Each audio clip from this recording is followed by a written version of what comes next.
Nate Diaz and Conor McGregor are at each other's throats once again. The rivalry started back in 2016 when Diaz managed to submit McGregor and handed the Irishman his first ever defeat. Today we're going to be looking at the latest exchange between the two UFC legends and the talks of their third match. While it may not be inside the octagon, fans would still love it if these two get to have a go at each other again. First off, Diaz destroys McGregor on Twitter over power slap diss. Doesn't matter if you support Nate or Conor, everyone loves the quality of trash talk both of these guys bring to the table. The Irishman challenged the Stockton brawler to a slap fight at Dana White's new show, and Diaz wasted no time to reply in kind. Nate responded to McGregor by sharing a clip of their first fight, where he smacked the Irishman's head with an open-handed strike. He captioned the tweet with the slap emoji and told the Notorious that he already beat you at that game. As you can imagine, McGregor couldn't keep his mouth shut and got back at Diaz by saying that he hit him with real smacks that concussed him. He then went on by how he's been milling people his shape and size. Conor also threatened to lay him out on their third fight, and so on. Diaz ended their exchange over Twitter with a couple of posts. The first one had a clip where a strike from the Stockton brawler wobbled Notorious during their first outing, and he captioned it that he would have knocked Conor out faster than Floyd Mayweather if submissions weren't allowed. Then he posted another clip of him choking and submitting McGregor. He captioned this one that he even tapped him out better and faster than Kebab, obviously referring to his fight with Khabib Nurmagomedov. Finally, Diaz finished with a boom roasted to hammer in the final nail. We'll have to wait to see if this is over or if we'll experience more from these guys. Now let's have a look at what McGregor said that made Diaz react. UFC Supremo Dana White announced Power Slap League in October 2022, and the former dual-weight UFC champion was instantly taken by it. Conor went as far as to ask for a match with Nate Diaz in the promotion. Nate is infamous for his signature move, the Stockton Slap,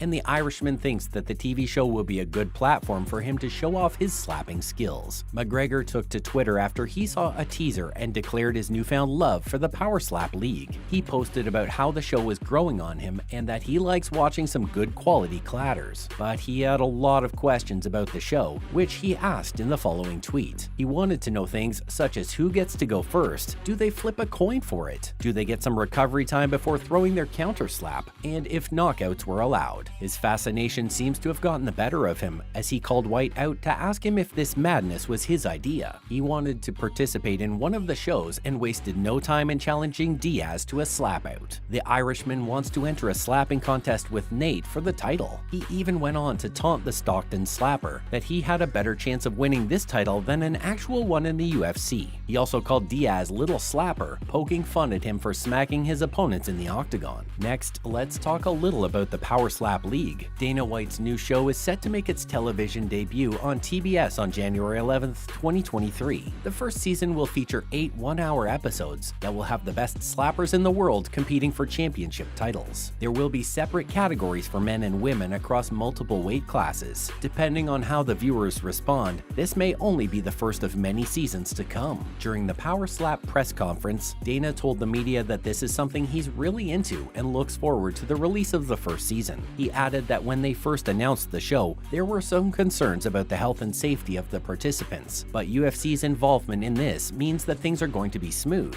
and the contestants' safety will be taken care of. Even though White may be promoting the show right now and has made heavy investments in it, he won't be the one running the day-to-day operations for it. Frank Lamicella is the president of the new company and will be responsible for handling most of the things. The show also secured state regulation from NSAC a couple of months ago, making it even more legit. The promotion has been working on building its roster through tryouts. Currently, they have 150 potential candidates for the show, both male and female, across different weight classes. The number is expected to whittle down for the final roster before the show makes its debut on TBS. Coming up next is the beginning of the rivalry between McGregor and Diaz. Nate Diaz shook the MMA world in March 2016 when he handed Conor his first ever UFC defeat. Before this, the Notorious was on a 15-fight winning streak and looked absolutely unstoppable. McGregor has been one of the icons of UFC for many years now. He shot to glory when he knocked out the infamous Jose Aldo in only 13 seconds to secure the UFC featherweight title. Prior to a date with Conor's left cross, Aldo had been undefeated for almost a decade. After that, McGregor was looking forward to fighting the then lightweight champion Rafael dos Anjos in a lightweight bout. He wanted to become the first ever double champion in UFC history. Unfortunately, RDA was forced to pull out of the fight due to an injury. UFC scrambled to replace RDA and offered it to Aldo as well as to Frankie Edgar, but both of them turned it down. Then Nate Diaz emerged as the savior, and he willingly took the fight on 11 days' notice. Both McGregor and Diaz agreed to meet in a welterweight bout. This was the beginning of a rivalry that would carry on to this day, inside and outside the octagon. Moving on, would we see a third fight between these two? The last time McGregor and Diaz met inside the octagon was 6 years ago. Ever since then, fans around the world have been wishing for a deciding fight between them. Even though it was teased several times, nothing has happened so far, and moving forward, it looks unlikely that we're going to see these two share a cage ever again. Nate Diaz was released from his UFC contract late in 2022 and is currently a free agent. It seems that the Stockton Brawler has retired from the octagon and is now looking for big fights in the boxing ring. His manager has confirmed that Nate will take at least 3 fights in 2023, and that includes boxing. He hopes to make some money out of it as he's set to face the novice YouTuber Jake Paul. McGregor, on the other hand, is still in recovery after his terrible injury against Dustin Poirier in 2021. He has expressed his desire to make his return to the cage in early 2023, but nothing has yet been confirmed. Given his time out of the USADA pool, his comeback might be delayed to at least the mid of the year. However, both fighters would probably want to give their fans a trilogy, and from their latest Twitter exchange, it's pretty evident that they are not going to let it rest. Now, whether we see them fight inside the octagon or slap each other to death on Dana's new show is a different thing, but it's good to hear that they won't be settling on 1-1. Now let's take a trip down memory lane to Diaz vs. McGregor 1. The two men met for the first time inside the UFC octagon in March 2016. McGregor came out swinging from the start, throwing heavy hands at Diaz and aiming for an early knockout, but he didn't realize at the time that a welterweight could eat his shots much better than the guys down in featherweight he was used to knocking out. And the fighter in front of him was Nate Diaz, who is known for taking a ton of punishment. The Stockton Brawler is famous for his iron chin and insane cardio. This kept him comfortable throughout the fight. Although Conor snuck in some really good shots in the first round, instead of doing any real damage, he ended up gassing himself out. The second round saw Diaz rocking McGregor a couple of times as the Irishman clearly looked fatigued. Looking for a way out, Conor attempted a takedown. This was a mistake because Nate is a third-degree black belt in BJJ. He caused the Notorious to expose his back and submitted him with a rear naked choke at 4:12 of the second round. Finally, the rematch, Diaz vs. McGregor 2. Conor lost some sleep over his first ever defeat and couldn't wait for a rematch. Just a few months later, he got his wish, and the two fighters went to battle once again in August 2016. This fight was also fought at welterweight, but this time the Irishman had learned his lesson and was much better prepared. The Notorious dominated the first round and the majority of the second round. He worked his low kicks to keep Nate in check. With 90 seconds remaining in the second round, Diaz switched up a gear. He became a lot more aggressive and started landing a lot of strikes. He even wobbled McGregor towards the end, but the Irishman was saved by the bell. Diaz also took the third round by applying the same pressure, forcing takedowns, clinches, and overall controlling the fight. The championship rounds were the closest as both of the fighters gave it their all, even when they were completely worn down. McGregor landed cleaner strikes, but Diaz maintained his control time on and off the ground. After an amazing battle, the Notorious secured the win, but only through a split decision by the judges. This brings us to the end of today's video. What do you guys think of deciding the third match between McGregor and Diaz? Would you like them to slap each other to death in Dana's new show? Let us know in the comments below. Also, be sure to like this video and subscribe to our channel for more such videos.